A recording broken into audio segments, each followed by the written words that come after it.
woke up this morning and I realized that there's a lot going on in my head that I haven't really shared with anyone really. And I've had tons of opportunities, Oprah, interviews, to go on a platform and share hardships or just really anything that's going on in my mind. And I really don't think any of that is relevant to getting paid to tell your story. I feel like it's kind of silly. So I'm here honestly just to open myself to others and try to shed a light on if anyone out there has ever gone through hardships or whatever it is, just to put a light on it, and so that person doesn't feel alone, because I really know what that feels like. I haven't honestly shared this openly too as well, because I've always been scared of the judgment and definitely the embarrassment of the whole thing, period, and the skepticism and the cynical people of what and their opinions of what people would actually think. I do think I'm in a place now where I'm a little bit more confident that I can be willing to share openly my thoughts and what I've been through, because I haven't really had that outlet to share completely openly for so long, just scared of judgments, thoughts of other people and what they think or what they may say.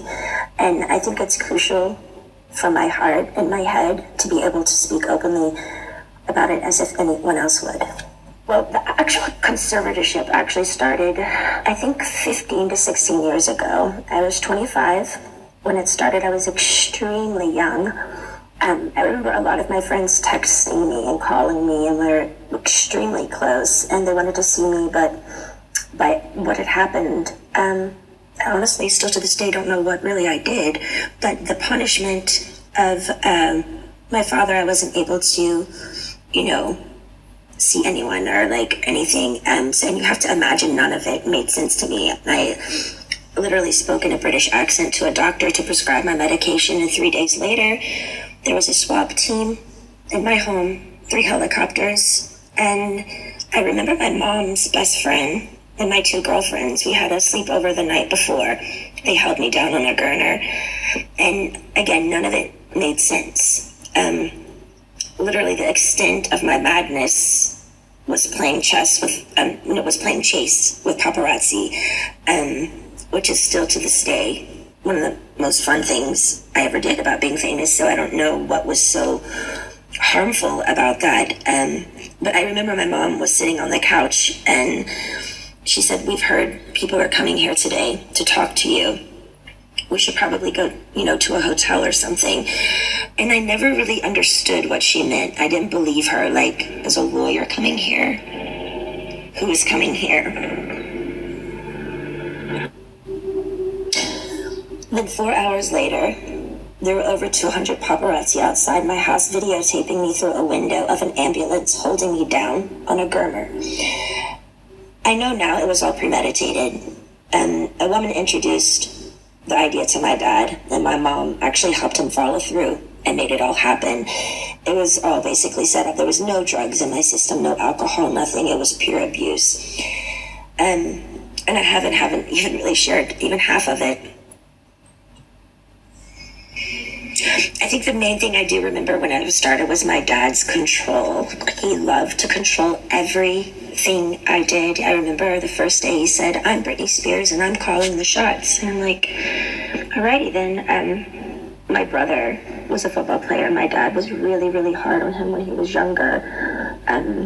Really abusive. And I think when my mom gave him the idea for the conservatorship and his friend, I think he just really regrouped it and made such a really, really overhauling big deal out of it. And it was just really too much. I remember him always being in the office, and my girlfriend was his assistant, and they would just stay in there all day with the door shut, and I was never ever able to leave or go anywhere. My first job, after the 2 weeks of being hospitalized and completely traumatized out of my mind, I did a TV show called How I Met Your Mother, and then I started working on an album called Circus. and started working away right away. All I do remember is I had to do what I was told. I was told I was fat every day. I had to go to the gym. I had to just, and I never remember feeling so demoralized and just, they made me feel like nothing. And I went along with it because I was scared. I was scared and fearful. I didn't even really do anything. And I had like a swap team and how, like, none of it made sense to me. So since that day, I did probably 4.5 tours. I did an album circus, Femme Fatale, Britney, Jean, and Glory. And then I started doing a Vegas show in Las Vegas. And I did that for 4.5 years. I do remember working, and I got to a point where, you know, because my pride in my 30s, I have to live under my father's rules. And, you know, the dancers are playing and drinking and having fun at nights in Vegas, and I couldn't do anything. And I remember just being like, my performances, I know, were horrible. Like, I even wore wigs, and all the dancers were doing all these nice, sexy head flip turns, and I had conditioner treatment in my hair and like these little caps over my head, and just during a whole show getting conditioner treatments just with wigs on because I was just like a robot. Honestly, I didn't give a fuck anymore because I couldn't go where I wanted to go. I couldn't have the nannies that I wanted to have. I couldn't have cash. And it was just demoralizing. So I was kind of like in this conspiracy thing of people claiming and like treating me like a superstar, but yet they treated me like nothing. Well, for some reason, I started to get a spark back. I remember recording Glory, and for some reason, I think producing and making music, and I went to this little Spanish house, and I got the fire back in my eyes for some reason, and it was at the end of recording Glory, and my son named it, and things started kind of taking a turn because I started getting more confidence just for myself. And I think with confidence, people kind of like, oh, wait, what's going on now? Like, she's speaking up a little bit more, but it might not be particularly a good thing if I'd been quiet for 15 years. I think with confidence comes enlightenment, which makes you think better. And that's the last thing they wanted me to do, is to actually be better, because then who would be in control then? But it was really tricky because I had to just play this role that everything was okay all the time, and I had to go along with it because I knew they could hurt me. So I'm sitting here, like, my friends all drinking alcohol and having fun in these parties and had no cash. I literally felt like a nun. My girlfriends from home came to visit me in a spa, and I couldn't even walk into the spa, and they had their feet doing pedicures in the water, and the 3 ices of bottles of champagnes before my show just sitting there, and I wasn't even acknowledged by them, my own hometown friends, when they would come to Vegas. And it was just it was demoralizing, I will say. You also have to understand, it's like, 15 years of touring and doing shows, and I'm 30 years old under my dad's rules, and all of this is going on, and my mom's witnessing this, and my brother is witnessing, my friends are witnessing it, and they all go along with it. And I'm like, how am I the one working here and doing all this, but I don't get the side things that, the good stuff, I want to be able to play. I want to be able to have fun. Like, none of it made sense to me. Well, the last show in Vegas ended 2017. I went on tour, which a tour I was forced to do, but I was supposed to do a new show. So the new show came along. I rehearsed, I think, maybe 4 days ago. I don't really remember, but I went to one of the rehearsals, and I said no to a dance, and I was like, no, can we do that? I don't want to do this. And then I just remember everything got really weird and quiet, and all the directors and producers went in the back room and just spoke. And that was it. And I was like, well, I don't know what's going on. So we all just kind of like, what happened? And then the next day, I was told that I had to be sent away to a facility, and that I was supposed to say on my Instagram the reason why is because my dad is sick and I need treatment, which was I didn't want to ever go there. I remember my dad calling me on the phone and I was crying and I was like, why are you guys doing this? Like, what? And I just remember him saying, it's not means you have to listen to the doctors. The doctors are going to tell you what to do. I can't help you now. And I remember his last words were, now, you don't have to go, but if you don't go, you're going to go to court and there'll be a big trial and you're going to lose. I have way more people on my side than you. You don't even have a lawyer, so they don't even think about it. So I did it. I went to the place. I was scared out of my mind. And none of it, again, made any sense of what they were doing to me. And again, I haven't wanted to share this because it's unbelievably offensive, sad, abusive, and honestly, would anybody believe me? I remember the main thing of when I was in that place that my heart felt like it was frozen, like it was stuck inside. I wanted to scream and I wanted to get out.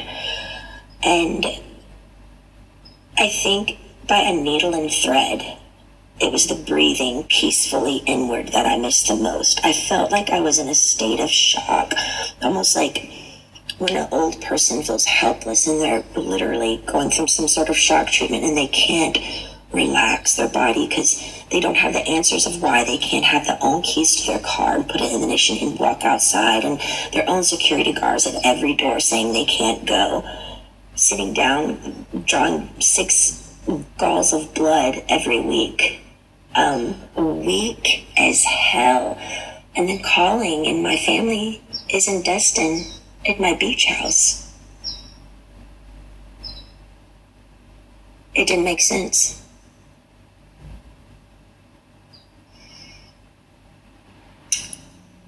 The main thing I to this day, I kind of stopped believing in God at that time because I didn't know how they could have 40 people leave my house a day and me work from 8 to 6 at night.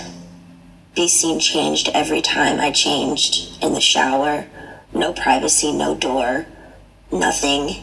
How did they get away with it? And what the fuck did I do to deserve that? I couldn't even smoke cigarettes. People on death row can smoke cigarettes.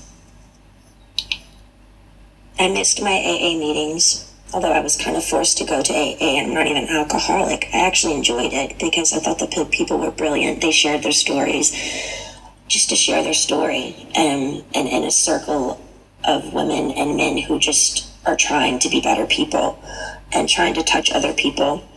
I missed my AA meetings. I couldn't go in. I couldn't have the keys in my car, no cash, no cigarettes, no door for privacy.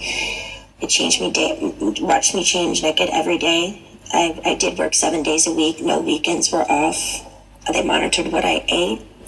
From 8 to 6 I work. Sometimes at 9 o'clock I'd be able to watch a movie. But finally the owner of the whole facility that I was always texting to try to be able to go somewhere, just get out of the house, that place somehow, he had to let me go because the Free Britney campaign came out.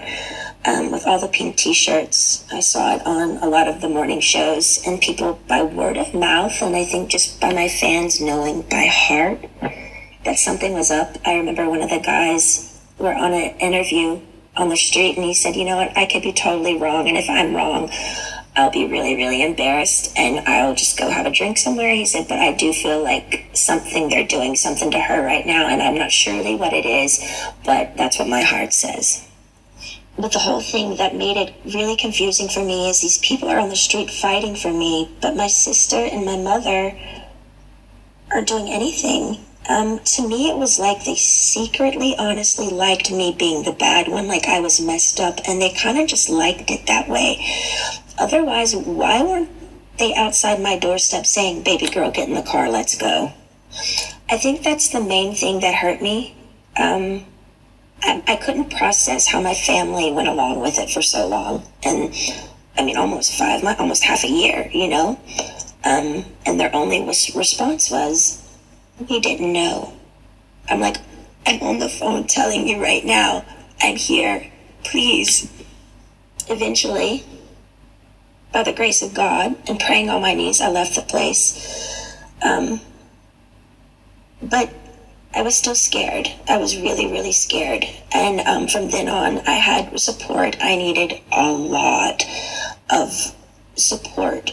And I found two really, really great people that would come to my house weekly and just help me with my mind, because I didn't understand all the therapy that I had to do there. But why have therapy when it's forced and in like a militant, almost prison-like way that like is where you're not even all there, and none of it made sense. Well, I think my strength grew because I didn't reach out to my dad anymore. And they were playing the game of ball and twist of, she's going to come running back to us because, we've scared her and we're the bosses here. But I didn't. I just stalled. And I stalled and I stalled and I stalled. And finally, I think they just knew I wasn't going back. And I finally got a lawyer. A wonderful friend finally got me a lawyer. And he really helped me through it. To me, the thing was, I think the trauma of all of it and just the whole thing together, and going down to how much effort and work and heart I put in to what I did when I did work, even down to the details of how many rhinestones are going to be in my costume. And I cared so much. And they literally killed me. They threw me away. That's what I felt like my family threw me away. I was performing for like thousands of people at night in Vegas, the rush of being a performer, the laughter, the joy, the respect. I was shaking over 40 people's hands every night before a show, training weekly, 3 training sessions a week, AA meetings, therapy sessions. My dad literally, I was a machine. I was a fucking machine. Not even human, almost. It was insane how hard I worked. And the one time I speak up and say no in the rehearsals to a fucking dance move, they got pissed. I feel like the scare tactic and how badly they treated me in the end, I think they thought I was going to come begging back to work again, because they thought, I needed them. Because they put me in an ignorant, scared state of mind to make me feel like I needed them.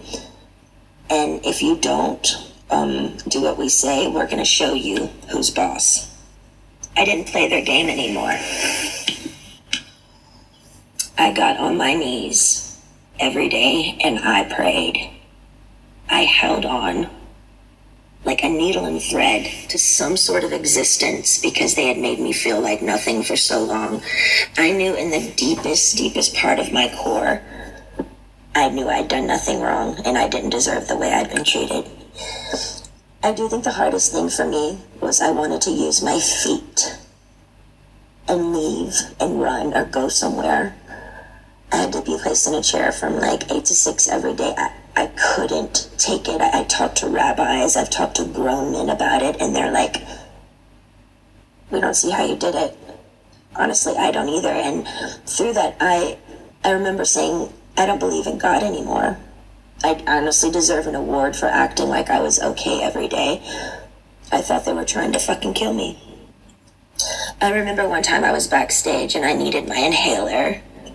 And I opened up to my assistant because I had my phone with me, which I'm not supposed to have my phone underneath the stage. But I said to her, you know what I'm doing. I was talking to a guy and he wanted to just leave the country with me. We had it all set up to just leave.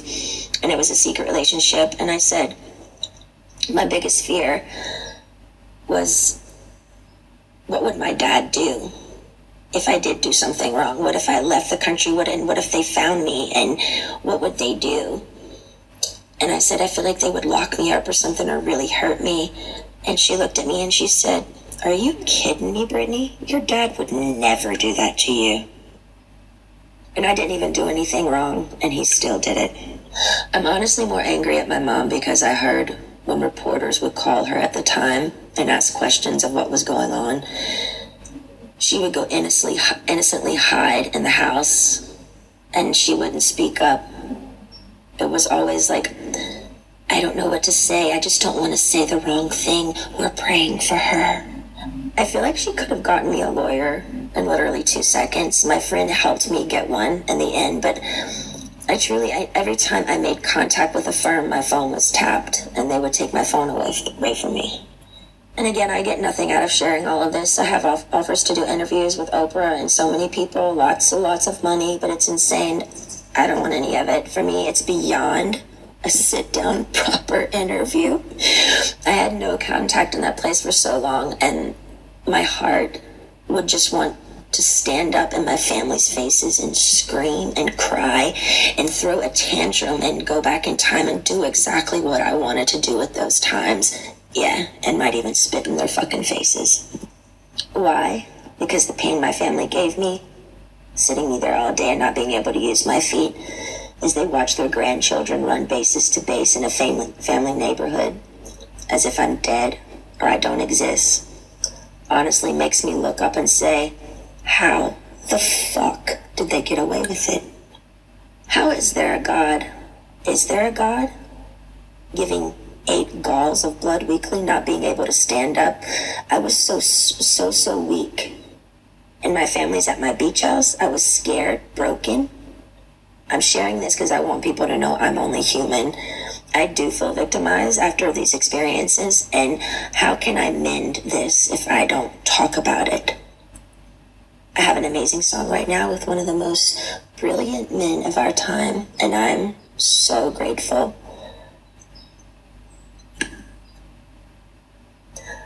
But if you're a weird